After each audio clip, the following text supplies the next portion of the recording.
About a week ago, no, not a week ago, about 2 weeks ago, I posted part 1 of my own horror series, The Nursery. And I just want to say, I know this video is totally different from what you guys were probably expecting based on that, but thank you all for all of your positive and constructive comments thus far. My best friend and I are currently planning work on costumes and practical effects for the upcoming parts of the series, and I'm really hoping they'll be able to live up to your expectations for what the rest of the series can be.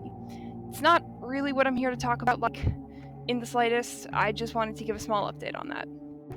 The worst kept secret about me, really, is that I am very susceptible to new special interests, which largely will consume my every waking thought. That is the price I pay for being autistic. At the moment, I've got about 3 or 4. The Nursery, Five Nights at Freddy's, an argument could be made for horror media in general, and, unsurprisingly, Hello Neighbor. Now, listen. I am plenty familiar with the fact that Hello Neighbor, especially the first game, sucks. The second game is okay, but doesn't have a lot of replayability value. I can't speak on the other games from experience, but after everything that I've seen and heard, I didn't even have it in me to torment my other best friend with even attempting the first game. To be clear, we played Security Breach together. But there's something I find very interesting about Hello Neighbor. A story with a lot of potential, characters that are pretty fun, and a style I can only describe as endearing. With games that are so bad and books that no one who really isn't already into the story has any reason to read, what turned me on to the series? You read the title, you know what this is about, the animated series Hello Neighbor Welcome to Ravenbrooks. I'll be the first to admit that I did watch the show ironically at first, and also that the general consensus is that the Hello Neighbor show is at least not bad, and likely one of the best Hello Neighbor products put out since the early builds of the game. This is not a novel idea that I'm presenting, but it is one that I'm pretty passionate about, despite my aforementioned start with the series. So, this is going to be a breakdown of sorts of the series, seasons 1 and 2 so far, to prove my point. To start, I'll provide a basic context for the plot. The story follows Trinity Bales, a middle school student just moving into Ravenbrooks with her family after an undisclosed incident in her old town which forced them to move and Trinity to transfer schools. Trinity lives across the street from creepy neighbor Theodore Peterson and seemingly just next door to Nikki Roth, the protagonist of the first game, who is investigating Peterson under the assumption that he killed his missing son and daughter Aaron and Maya. Through joining Ravenbrooks Middle School's Inventors Club, she befriends Nikki, who she helps with investigations, her admirer Enzo Esposito, a general nerdy type, Enzo's little sister Maritza, a tough, sporty tomboy, and Ivan Tor, a timid boy who loves engineering and inventing. Later on, she also meets quick-witted smartass Delroy, who joins the cast in Season 2, and mean girl Finch, who will be important in Season 3 from the looks of things. The Inventors Club helps Trinity and Nikki with investigations until one goes awry and Nikki gets kidnapped and locked in Peterson's basement. Then the rest of the club has to step up and rescue him. After the rescue, Aaron's apparent escape from Peterson's house, which is something I'll mention a little bit more later on, and Peterson's arrest, Trinity is suddenly faced with a creepy figure in a raven mask and black robes. Recruiting the Inventors Club in Delroy, Trinity starts to investigate this creepy raven figure they call Crowface, as a Ghostface reference, only for Crowface to retaliate by making things go awry in their lives. Loved ones injured, pets dead, Trinity going into hypoglycemic shock from diabetes and having a seizure, and then having her house practically blow up. Trinity does not have a fun time. Nikki, traumatized from his time with Peterson, doesn't want to help anymore, but Trinity pushes him to, not understanding the trauma he's experiencing and mistaking it for just being afraid. After visiting Peterson in prison, Trinity takes Nikki to return to the Peterson house, where they discover a book full of Peterson's attempts to make sense of Crowface and encounter Crowface themselves, Quentin from Hello Neighbor 2, and the Shadow Man, a physical manifestation of fear which begins stalking Nikki, eventually forcing him to regress to the state he was in Peterson's basement. Trinity is forced by the others to promise that she won't visit Peterson again. An investigation into Peterson's Crowface suspects goes wrong when Trinity loses contact with her friends, leading her to believe they may be endangered or dead, and with no other choice when Nikki refuses to help, she returns to Peterson, who says he can stop Crowface if she lets him out, and warns him that Crowface, or rather the cult of them, known as the Forest Protectors, is after the book, and has recruited a traitor in Trinity's group. Also, they kill a guy in front of Ivan. Trinity decides to set a trap at Peterson's house to catch one of the cultists, a decision which, for some reason, causes Delroy to think she's willing to sacrifice the others for her own goals and is a danger to the group, and Nikki comes to stop Trinity, afraid of the house and the traps inside. When the trap Trinity set gets triggered, Trinity pushes Nikki into the basement where he was kidnapped to keep him safe and promises to come back for him, then goes to see that the trap has caught Maritza. Maritza runs off with the book after tricking Trinity into opening the trap, and thus Trinity leaves to chase Maritza and does not stop to let Nikki out. Upon briefing the others on the situation, they realize just how far she's gone in her investigations and the damage she's causing and refuse to help her any longer. Maritza being the traitor, though, isn't done out of any selfish motivations. She's helping the cult to keep Enzo safe from their violence after they threatened to kill him if she didn't comply. After pursuing Maritza, Trinity gets kidnapped by the cult, discovers them preparing what appears to be a mass sacrifice by sabotaging a local amusement park due for reopening, manages to escape because she's surprisingly resourceful for a kid who just got kidnapped by a cult, and attempts to explain the situation to her parents, who don't even try to listen to her, and instead tell her that they're sending her to a boarding school to, quote, save her from herself. By the time Trinity gets back to her friends, everyone else is just kind of done with this and with her behavior, including Maritza, who gets surprisingly little shit for working with a murder cult from everyone but Trinity and Enzo. However, Enzo's opinion is kind of the only one that she needs to hear here, so I guess it doesn't matter that much. Without any other friends, Trinity attempts to reconcile with Nikki, only to find out that he suffered some kind of a psychotic breakdown, likely as a result of her actions, and is being hospitalized. Again, with no other option, Trinity returns to Peterson to free him from prison so he can stop the cult, only for him to turn on her, locking her up in his place, and the season ends with Peterson free, his intentions unknown, and no one who can or will come to save Trinity, with her now unable to save herself. And my God, is it good!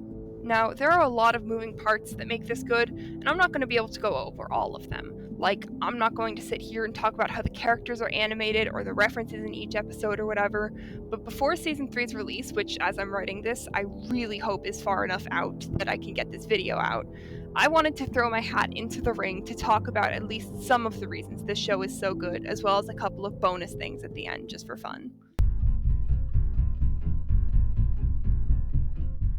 At first glance, the characters aren't anything to look too hard at. They all follow a few core characteristics, which, to be fair, isn't a bad thing inherently. Trinity is the smart leader, Nikki the reckless delinquent, Enzo the nerd with a huge crush on Trinity, Maritza the tomboy and teasing little sister, Delroy the kind of smartass one in general, Finch the shallow mean girl, and Ivan the other nerd, to name the main characters. But there are a few things that make this work. Number one, each of them, minus Finch as of yet, has a contrasting character trait. Nikki's personality takes a total 180 in Season 2. Trinity has OCD, or at least is implied to, making her prone to obsession and disregarding things she shouldn't as a result of it. Maritza isn't as tough as she acts and is protective of Enzo, who is a coward but willing to push his boundaries for those he cares about. Ivan will do anything to ensure his friendships, that and venting are his obsessions, and Delroy is suspicious and mistrustful of others. It gives them at least two major facets which appear at odds with each other, making them more complex already. The core members of the cast are Trinity, Enzo, Maritza, and Nikki. While there isn't a lot to say about Enzo and Maritza's relationship to Nikki, aside from that they're friends and care about him, especially Enzo, who cites Trinity's harm to Nikki as the reason he gives up on her cause entirely, there is a lot to say about Trinity's relationship to the rest of them. Now, Trinity and Nikki absolutely take the cake for the most complex and pivotal relationship out of the group, that most likely being because they are undeniably the two main characters. What starts as a friendship built on a mutual desire to solve a mystery and stop a dangerous person quickly turns into a tragic failure between friends to connect with each other over and over, in an exercise in the idea that the road to hell is paved with good intentions, a phrase I think describes Trinity's entire character and one of the major themes of the show as a whole. Trinity cares deeply about Nikki, with having him around, having him help, and helping him repeatedly being a priority of hers, and their relationship is built on a desire to understand each other, but that desire doesn't mean that they do.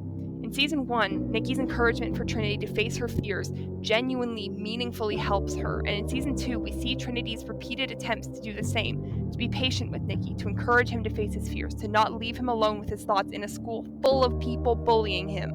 There's even a scene in Season 2, Episode 3, directly paralleling one in Season 1, Episode 2, which features one of them trying to encourage the other to face their fears despite being scared. And despite them fighting and failing to communicate, Nikki recognizes that Trinity cares and means well, and he tries to be vulnerable with her in the little ways he can. The problem is, Trinity is so used to the Nikki that she knew before the kidnapping. She's used to the cocky, confident Nikki, and she keeps seeking that version of him out, a version of him that is long gone thanks to his kidnapping.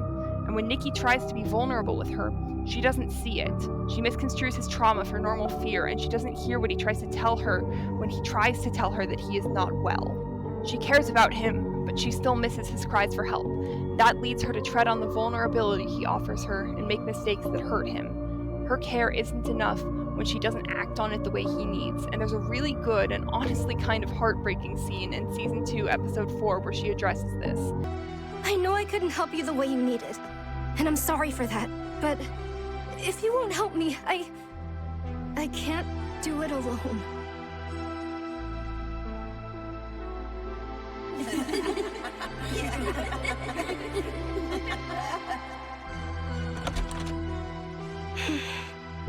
She knows she's failing him, but she doesn't seem to know how or why, or at least doesn't know how to stop, so she falls back into those same patterns again, responding to Nikki's vulnerability wrong and hurting him.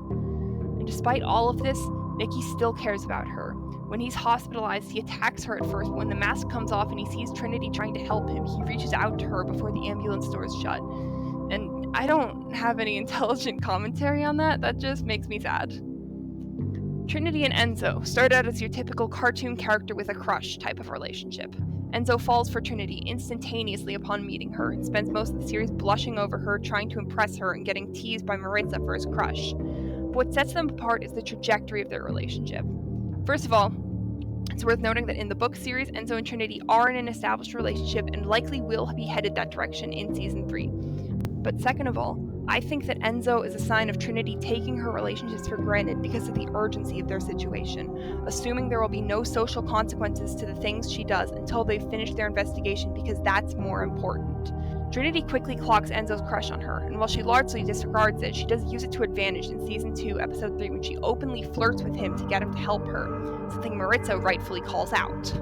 We watch Trinity push Enzo away, trying to ensure he stays by her side because she needs him, and we watch Enzo's blind adoration turn into suspicion and then to resignation and resentment, which appears pretty much as soon as Trinity's behaviors hurt Nikki and Maritza and he realizes he never knew Trinity at all. How this will play into the third season, I don't know, but if I had to take a guess, it'll now be Trinity pursuing Enzo and instigating a real friendship and relationship between them. Maritza and Trinity are where things get really interesting, though. Maritza is the only one, aside from Delroy, who almost just feels just blindly suspicious of everything, who stands against Trinity when she's doing something wrong up until the end of the season, particularly as it relates to Enzo. Maritza doesn't feel she has the weight of the world on her shoulders the way that Trinity does. The thing that matters to her the most is just her brother. And that's what makes Trinity and Maritza interesting. Both of them, for the sake of the people they care about, Trinity for her friends and Maritza for Enzo, the most important person to her, go behind their friends' backs and do things they know they shouldn't, thinking more about what's best for the people they care about than what those people actually want or need. Maritza goes behind everyone's backs to work with the cult when Enzo is threatened, and Trinity breaks her promise not to go back to Peterson when she feels like there's nothing else she can do to stop the cult, because as they perceive it, that's what's for the good of the people they care about. And they do this because they have opposing flaws. Maritza, much like some of the other characters, is too quick to be won over by fear and give up, and Trinity doesn't know how to quit, digging her heels in every time someone tries to stop her. But interestingly, the show goes out of its way to set up the situation that these kids are in as things that there is no good way out of. Maritza and Trinity are both rightfully scared and suspicious of everyone. They both make the informed choice to go against the other's wishes and do bad things, but they do that because there is no good answer. Trinity tries to turn to other people, and no one else listens.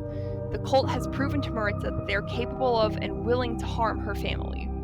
They both mean well. It's a question posed by Peterson in Season 2, Episode 3. What are you willing to do to protect the ones you love? And this makes it all the more tragic and interesting that they cannot see each other's perspective for what it is.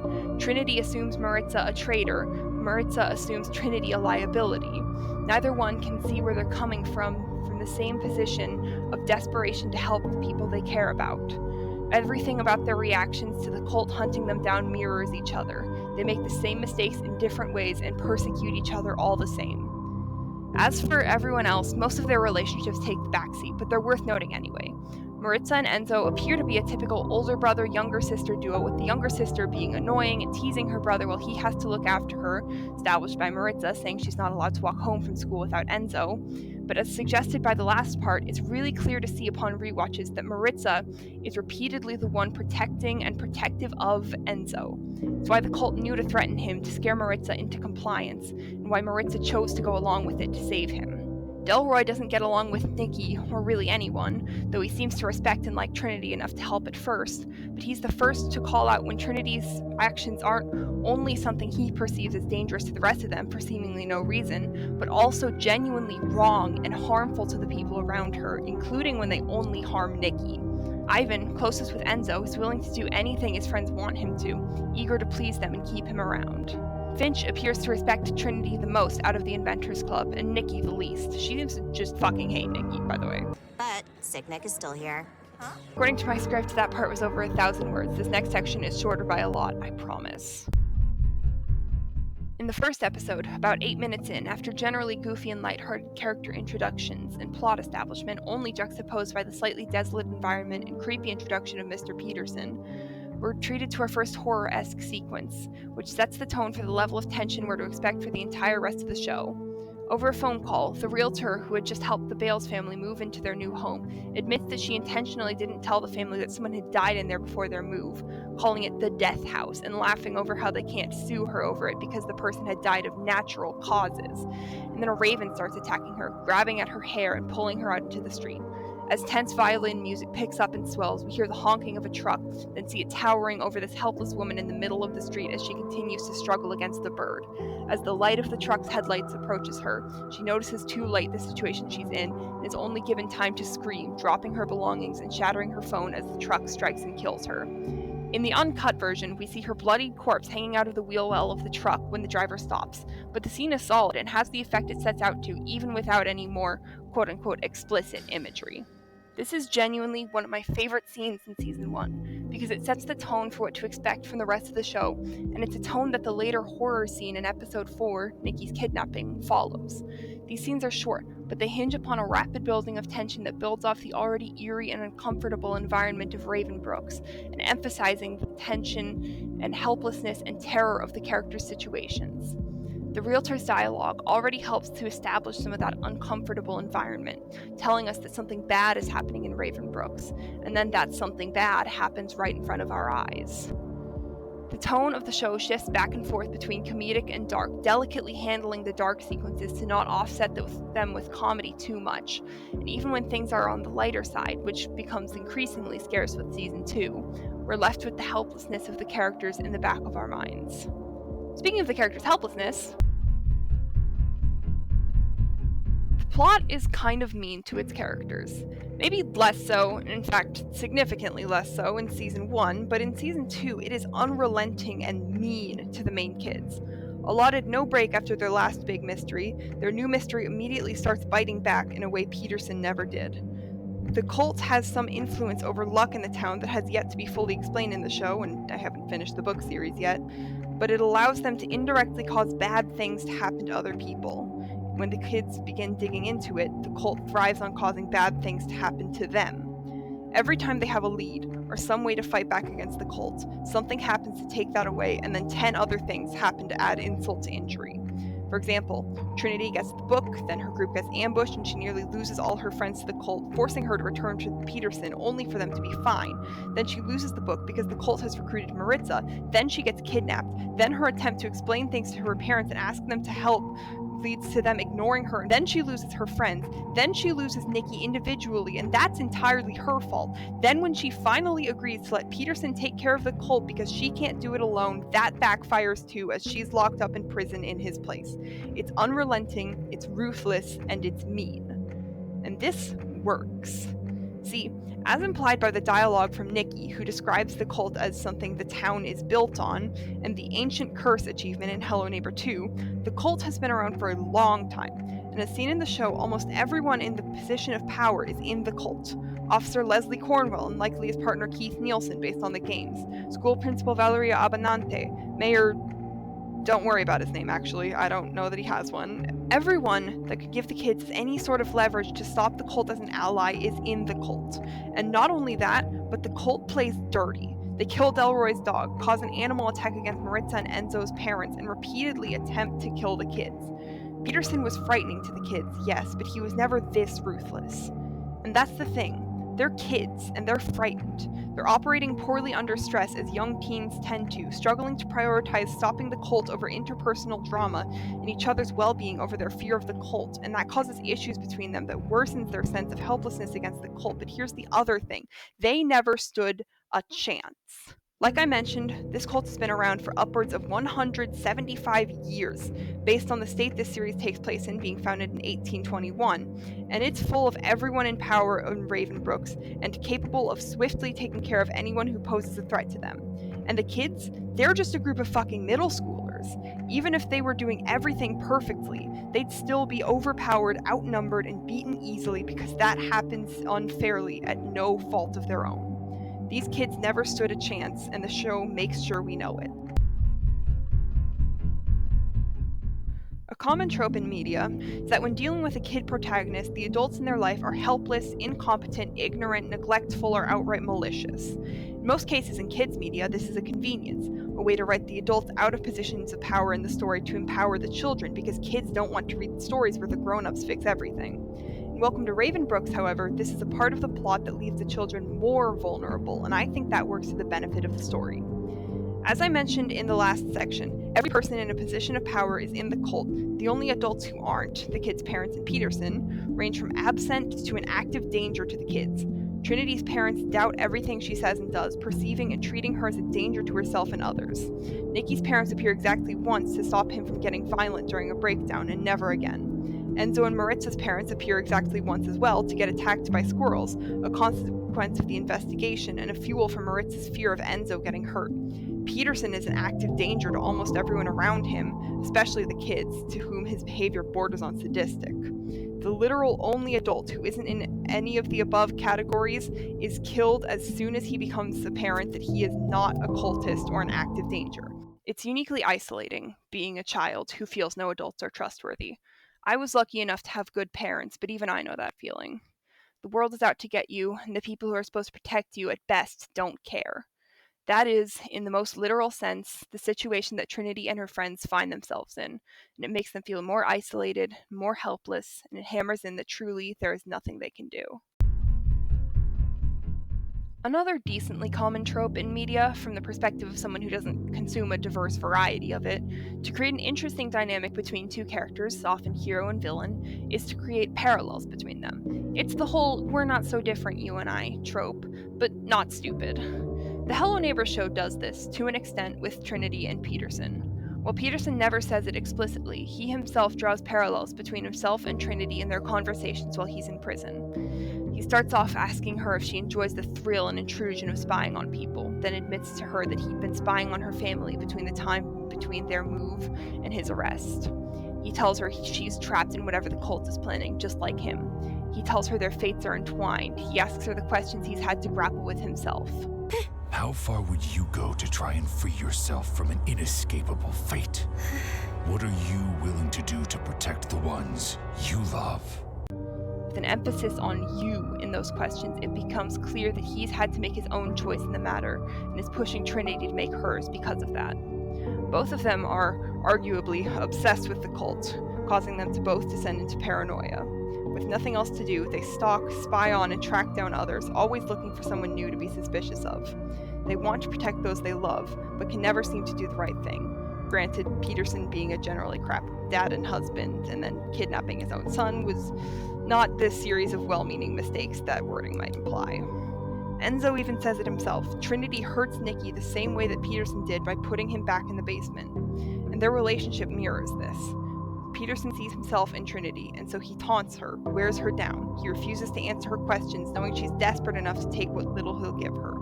He scares and terrorizes her, knowing nothing he does will drive her away for good.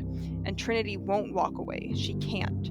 She's obsessed, trapped in this game of cat and mouse, just like Peterson. When Peterson is locked up and Trinity has no one to turn to stop the cult, there's each other. I have mixed feelings on most of the Hello Neighbor games visuals.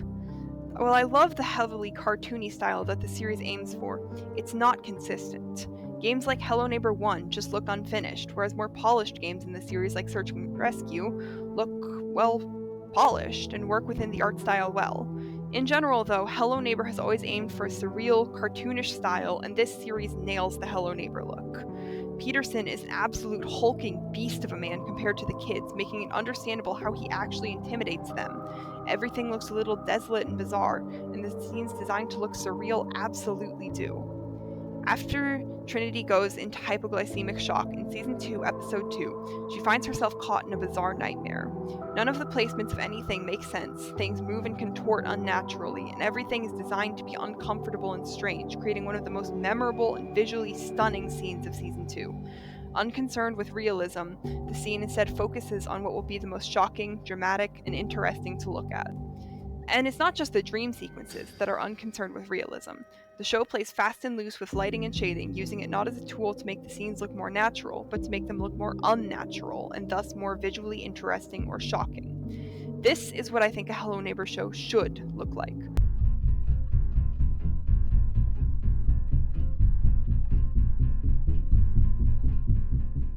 Now, with how much I've just hyped up the show, you'd probably be surprised to hear that there are a good number of Hello Neighbor fans who hate it. But that seems weird, doesn't it? It's largely considered, at least among non-fans, to be one of the first good pieces of Hello Neighbor media since the early alphas, so why are people who love the series so divided on it? Well, the big thing? It's actually not really one of the first good pieces of Hello Neighbor media since the early alphas. You probably don't know this if you're not a fan, because why would you have read them? But the books are actually good too. Minus Reset Day, which was so universally hated that despite it being planned to be the beginning of a third story trilogy, the creators just actually gave up on it. The first two trilogies, following Nikki Roth and Aaron Peterson respectively, are pretty solid. I won't spend too long going into their flaws. All I'll really say here is that the tension and comedic tone of the animated series are both better than that of the books, particularly missing pieces, but again, they're solid. And a lot of people who liked the story the books told were disappointed, confused, and frustrated by the story of the animated series told in its stead, not only for being a rehash of the same part of the larger plot again with the same mysteries, but for making seemingly arbitrary changes, in particular to the characters. As I mentioned before, Trinity in the books is in an established relationship with Enzo, and has actually lived in Ravenbrooks much longer than in the cartoon, with Nikki in the books being the person moving into the town because of his parents' jobs. On top of that, Trinity in the books is almost an entirely different character, lacking a lot of the core traits and flaws she has in the cartoon. For example, Trinity's poor leadership in the cartoon is pretty apparent, and her leadership skills are something that I assume she'll have to grow into. But in the books, playing off of her role as the rescue squad's leader in the games, it's my understanding that she's a better leader and a more emotionally mature friend in general. Similarly, a lot of Nikki's complex traits were watered down to the point that they even made him less intelligent in the cartoon. Found him messing with some door. I think he was picking the lock. That line pisses me off. Locks and lockpicking are clearly established within the first book as one of Nikki's interests, and disregarding things like that or his interest in engineering makes him come off as a one-sided delinquent. Maritza also gets this treatment, having her feisty side exaggerated until she just comes off as a bossy bully, particularly to her brother. But I think the thing that people are maddest about is Theodore Peterson, whose entire character is altered down to the name he uses being Ted in the books and Theo in the cartoon. He has a different relationship to his family, appearing to have been an attentive and good father in the cartoon, but clearly shown to be abusive in the books. A different perception of his son as seen in the pilot, believing him to be cursed instead of a bad omen. A different backstory involving a different character we've literally never met before, and a more sadistic personality with a strong grudge against Trinity. Admittedly, I think that last one is a little silly because his grudge against Trinity makes perfect sense given the circumstance.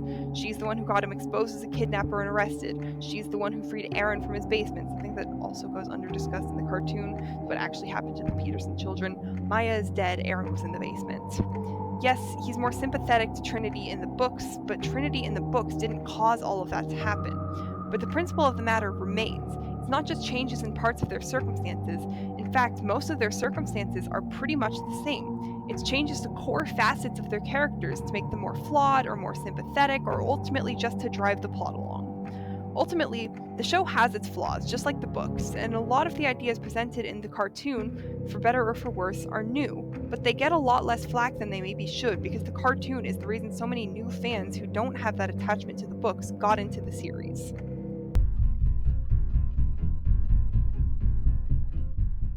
Trinity's parents are forest protectors. Okay, I don't know that the show will ever touch on it, but Trinity's parents are absolutely in the cult.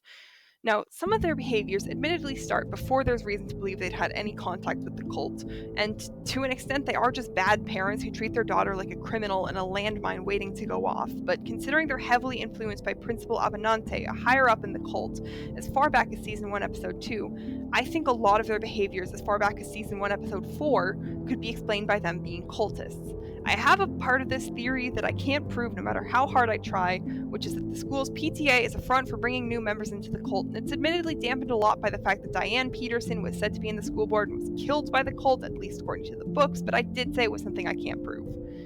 What I absolutely can prove is that Trinity's parents are fucking cultists, and everyone I've told this theory to agrees that it's solid.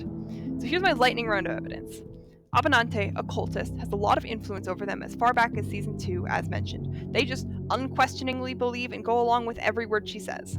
They are suspicious of Nikki and the rescue squad to a degree that doesn't make any sense long before they've actually done anything to endanger Trinity or encourage her bad behaviors as far as they know. Trinity and her friends are right about Mr. Peterson, and her parents even have that "we're so sorry we doubted you" moment, only to go right back to doubting her just as much when the cult comes up. They doubt every word she says, treat her like a criminal all the same, and push her away from her friends, including known kidnapping survivor Nikki, who they treat with absolutely zero sympathy. Their house gets set on fire, and they not only don't conveniently notice the cultist lurking around their house, but instead blame the fire on Trinity and her friends, which, when we as the audience know is a result of the cult's influence, becomes extra suspicious. During the investigation, which leads to swarms of cultists ambushing the group, Trinity's parents are suspiciously absent when the group meets back at Trinity's house, as they likely wouldn't have allowed this to happen if they were there. As I mentioned, they have a massive irrational dislike of the rescue squad and Nikki, but what I didn't mention is that their investigations threaten the cult and their goals, and her parents are conveniently around to deter Trinity every time she goes too far. As soon as the cult needs Trinity gone, here come her parents to send her off to boarding school. They completely ignore Trinity's claims of someone trying to kill her after she was missing for what appears to have been an entire 12 hours. In fact, they have no concern for that disappearance at all.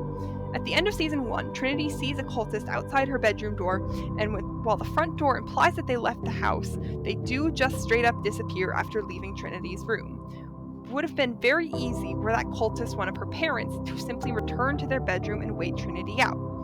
But why would they join the cult? Well, it's another Maritza situation. The cult warned Trinity's parents that if they didn't help them, Trinity would be killed, but if they did their part, she would be kept alive. And that's not just an assumption, I can prove it. Sort of. Remember when Trinity got kidnapped by the cult? When she describes it, she claims that their plan was to kill and even taxidermy her, actual thing she says, yes, but her perception of the situation isn't fully in line with reality. She's absolutely right to call out their intentions as malicious and dangerous, but not to say that said intentions were to murder her. After all, they had her completely vulnerable, outnumbered, bagged and tied up with no idea where she was and no way to fight back, and yet they just left her like that and made no move to kill her. That itself is weird, right? Trinity has made herself one of their biggest enemies, and yet when given the golden opportunity to quietly dispose of that enemy, they pass it up. But then you think about Enzo. Even after Maritza agrees to work with the cult, they continue to target him, but they aren't doing it to kill him because Maritza is upholding her end of the deal. If her parents are in the same situation, no wonder they're letting Trinity live. She's their leverage over her parents. They need her because they want to control them. Now, admittedly, this is speculative, but when you have these two pieces, you have to admit that they fit together really well. Trinity's parents' behavior and the cult never actually setting out to kill her, again, their biggest enemy aside from Peterson, are both explained by her parents being a part of the cult. I don't know that I believe this is the creator's intention, or if it'll ever be addressed in the show, but I do 100% believe that the evidence is absolutely there.